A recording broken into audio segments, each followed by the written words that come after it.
बिस्मिल्लाहिर्रहमानिर्रहीम। अस्सलामुअलैकुम नाज़रीन कराम, नई वीडियो में आपको खुश आमदीद कहते हैं। जनरल आसिम मुनीर ने चार्ज संभालते ही एक बहुत बड़े चैलेंज को अपने सामने पाया है, लेकिन इस सारे के सारे मामले में अब कुछ चीज़ें हैं जो होने वाली हैं।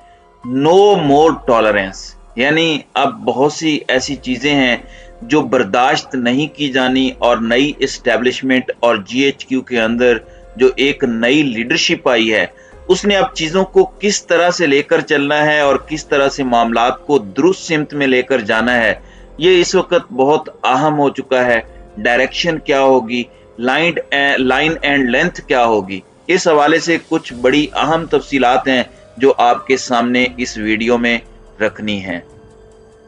नाज़रीन कराम, जनरल सैयद आसिम मुनीर पाकिस्तान की अफवाज के 17वें आर्मी चीफ ऑफ स्टाफ की हैसियत से कमान संभाल चुके हैं, और जीएचक्यू के अंदर ये एक इंतहाई पुरवकार तकरीब हुई, और इसके मेहमान खुसूसी सुबुकदोश होने वाले army chief general Qamar Javed Bajwa थे। इसमें chairman joint chief of staff committee, मुसल्लह अफवाज के सरबराहान, सीनियर हाजिर सर्विस और रिटायर्ड फौजी अफसरान, उनकी फैमिलीज, फेडरल सेक्रेटरीज और इम्पोर्टेंट मिनिस्टर्स, जिनमें काबिल जिक्र राना सनाउल्लाह, बिलावल भुट्टो जरदारी, इसहाक डार, वजीर इत्तलात मरियम औरंगजेब, ये सब इस तकरीब में शामिल थे।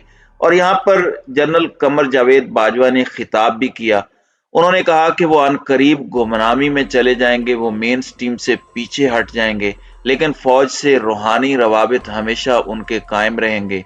और उन्होंने नए आर्मी चीफ को मुबारकबाद भी दी और कहा कि पाक फौज के साथ उम्र भर की रफाकत की तकमील के मौके पर अल्लाह ताला का शुक्र गुजार हूं कि उसने मुझे अजीम फौज में मुलाजमत का मौका दिया और एक बड़ी बामकसद जिंदगी अता की। और उन्होंने ये बात कही कि कुछ देर में आर्मी चीफ की कमान संभालने वाले जनरल आसिम मुनीर को दिल की गहराइयों से मुबारकबाद पेश करता हूँ। 24 साल पुरानी रफाकत है जनरल आसिम मुनीर से, और ये बड़े काबिल ऑफिसर हैं। मेरा 44 साल सफ़र इख्तिताम पजीर हो चुका है। और इसके साथ ही साथ उन्होंने कहा कि फौज की जो भी कामयाबियां होंगी उस पर मुझे खुशी होगी, और फौज पर जब भी मुश्किल वक्त आएगा तो मेरी दुआएं इनके साथ होंगी। अब जनरल कमर जावेद बाजवा मुकम्मल प्रोटोकॉल के साथ जीएचक्यू से रुखसत भी हो चुके हैं, और जनरल आसिम मुनीर और जनरल साहिर शमशाद मिर्जा ने इन्हें बाकायदा तौर पर जीएचक्यू से रुखसत किया है।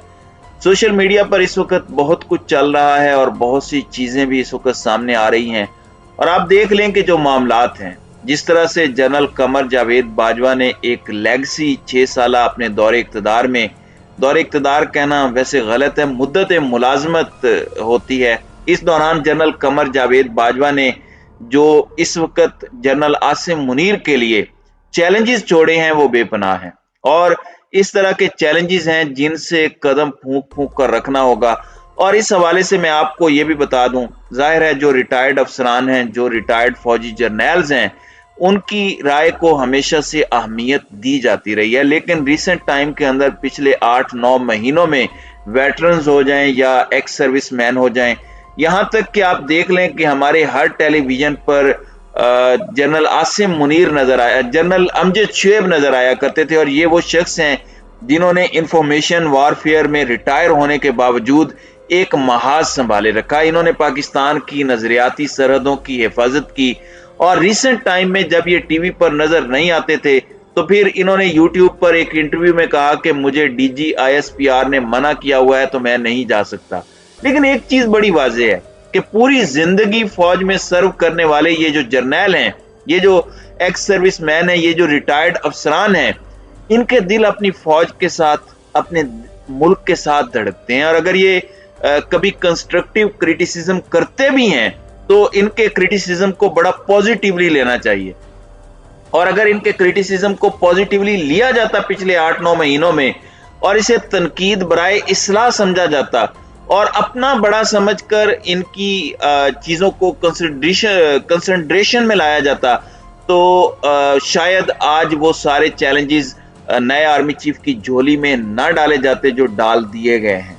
अब यहाँ पर ایک چیز بڑی واضح ہے، جنرل امجد شعیب نے بھی یہ بات کہی ہے کہ جو مرضی ہو جائے، فوج نے بہت قربانیاں دی ہیں پچھلے 6 سال کے اندر۔ پہلے نواز شریف باقاعدہ طور پر ڈائریکٹلی نام لیتے رہے جنرل باجوہ کا، جنرل فیض حمید کا، فوج کے خلاف مریم نواز نعرے لگواتی رہیں، تو فوجی جوان کو احساس ہوتا تھا کہ ہم جانیں دے رہے ہیں اور ہمارے خلاف یہ سب ہو رہا ہے۔ پھر جنرل امجد شعیب نے یہ بات بھی کی، آپ دیکھیں کہ جیسے ہی رجیم چینج آپریشن ہوا تو 80 سے 90% پبلک ناقد بن گئی، وہ تنقید کرنا شروع ہو گئی۔ یہ جنرل امجد شعیب بیان کر رہے ہیں کہ 90% پبلک جو ہے وہ ناقد بن گئی، اور اب جو نئی لیڈرشپ ہے اس کے لیے بہت بڑا چیلنج ہوگا۔ ایک جانب تو اب بہت سی چیزیں واضح ہو جائیں گی، بہت سی چیزیں کلیئر ہو جائیں گی۔ اب یہاں پر چینج آف کمانڈ میں باڈی لینگویج کو بھی اہمیت دی جا رہی ہے۔ سوشل میڈیا پر اس وقت اس پر بہت زیادہ ڈیبیٹ ہو رہی ہے، اس پر ڈسکشن ہو رہی ہے کہ جو باڈی لینگویج تھی اس میں جنرل قمر جاوید باجوہ نے جب چھڑی دی تو انہوں نے بڑھ کر گلے لگایا جنرل عاصم منیر کو، جبکہ جنرل عاصم منیر اپنی جگہ پر کھڑے رہے۔ ظاہر ہے وہ نئے آرمی چیف ہیں اور ایک ڈیکورم ہے، جبکہ جنرل باجوہ ریٹائر ہو رہے ہیں۔ اس کے بعد جنرل باجوہ سر ہلاتے ہوئے آگے بڑھ گئے۔ یہ وہ ویژول سے جو اس وقت سوشل میڈیا پر بھی کافی ڈسکس ہو رہے ہیں۔ میں یہ سمجھتا ہوں کہ جو بھی آرمی چیف آتا ہے وہ اپنی ٹیم لاتا ہے، یہ ایک ٹریڈیشن ہے، یہ ایک کمفرٹ لیول ہوتا ہے، ایک کام کرنے کا طریقہ کار ہوتا ہے۔ اب جنرل عاصم منیر کے بارے میں ویسٹرن میڈیا ہو یا انڈین میڈیا، وہ پہلے ہی آگ بگولا ہو چکا ہے کہ ایک ملا جنرل آ چکا ہے پاکستان میں، یہ حافظ قرآن ہے، اس وجہ سے انہیں مرچیں لگی ہوئی ہیں۔ بھائی یہ تو ایک منفرد اعزاز ہے، اور بطور حافظ قرآن میں یہ سمجھتا ہوں کہ یہ بہت بڑی سعادت ہوتی ہے، یہ اللہ تعالیٰ کا کرم ہوتا ہے کہ آپ کے سینے میں خدا تعالیٰ نے قرآن پاک، قرآن کریم، فرقان حمید کو محفوظ رکھا ہوا ہے، تو آپ ان محافظوں میں سے ہیں۔ تو اب وہ صرف نظریاتی سرحدوں کے محافظ نہیں ہیں، بلکہ وہ پاکستان کی حقیقی باؤنڈریز کے بھی محافظ ہیں۔ اب ٹیم تو چینج ہوگی۔ جنرل امجد شعیب نے یہ بات بھی کہی ہے کہ جنرل عاصم منیر کو اب بہت سے چیلنجز فیس کرنا پڑیں گے، اور وہ چیلنجز نظر آئیں گے تو ہی معاملات درستگی کی طرف جائیں گے، معاملات ٹھیک ہونے کی طرف جائیں گے۔ انہیں زیرو ٹالرنس کی پالیسی اپنانی ہوگی۔ ماورائے آئین یا ماورائے عدالت اگر کوئی اقدامات ہوتے ہیں، لوگوں کے ساتھ ظلم ہوتا ہے، اور جو مختلف اسپیشل اپوائنٹمنٹ پر لوگ ہیں جو متنازع ہیں، ان سے کنارہ کشی اختیار کرنی ہوگی، انہیں سائیڈ لائن کرنا ہوگا، اور جو بہت امپورٹنٹ ترین اپوائنٹمنٹس ہیں جو میٹر بہت زیادہ کرتی ہیں، وہاں پر بھی جنرل عاصم منیر کو بہت سی اپوائنٹمنٹس اس حساب سے کرنی ہوگی کہ ان سے تبدیلی نظر آئے۔ قوم اس خلیج اور دوری کو کسی حد تک بھول کر آگے بڑھنا چاہتی ہے۔ اس وقت سب لوگ ایکسپیکٹیشنز لگائے بیٹھے ہیں، اور یہ ایک بڑا نادر موقع بھی ہے کہ چیزوں کو درست کر کے عوام کے ساتھ محبت کو بڑھایا جائے۔ دیکھیں، پاکستان اپنی فوج کے بغیر کچھ نہیں ہے۔ پاکستان کی بقا کی ضامن ہماری فوج کا ادارہ، ہماری ISPR ہے، اور دل ان کے ساتھ دھڑکتے ہیں۔ پوری قوم محبت کرتی ہے اپنے جوانوں سے، اپنے افسران سے، کیونکہ یہ جانیں دے رہے ہیں، اور یہ بہت بڑی قربانی ہوتی ہے۔ اسے زبان سے بولنا یقیناً آسان ہے، لیکن عملاً بڑا مشکل۔ یقیناً فوج اپنی عوام کے بغیر کچھ نہیں، اور عوام فوج کے بغیر کچھ نہیں ہے۔ حقیقی آزادی حاصل کرنی ہے، مگر اپنے انسٹیٹیوشنز کی قیمت پر نہیں۔